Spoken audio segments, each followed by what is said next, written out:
Our community is growing, and so is our crime rate. There may be a connection. KIDK Eyewitness News 3 reporter Chelsea Breyer tells us more. The Bonneville County Sheriff's Office has received almost 28,000 calls for service so far this year. In July alone, there were over 3,200 calls made to dispatch.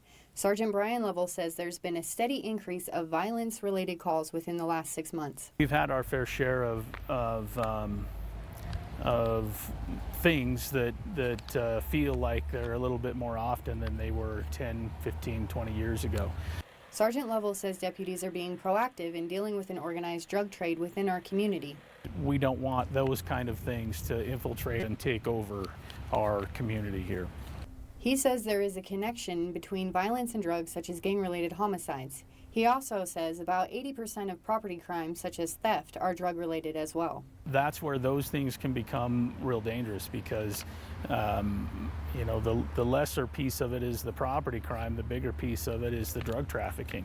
There has also been an increased number of reported shootings.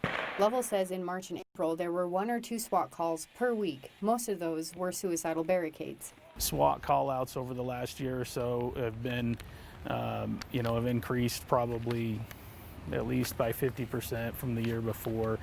Sergeant Lovell believes the increase in crime is proportionate to our population growth, but he says neighbors are very helpful in reporting crimes and information to law enforcement.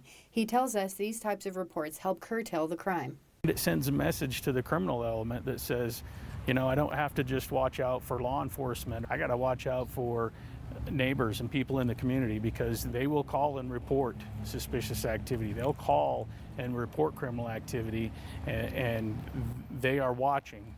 The service calls for mental health related issues are also increasing. He says the pandemic may be playing a role in the increased disturbance and domestic related calls. Early on when COVID-19 was really starting to affect people and it was new, after a little while there's some stresses and things like that with people that are already dealing with the stresses of life and mental health issues, and so some of those types of calls increased for us. The clinical director of Behavioral Health Crisis Center of East Idaho, Liz Yanez, says over the last 6 months, the crisis center has seen an increase in client referrals from law enforcement. I think that's what we're starting to see now, is just individuals trying to cope with these last 3 or 4 months of being isolated. Lovell says those types of calls have started to stabilize. Reporting in Idaho Falls, I'm Chelsea Breyer.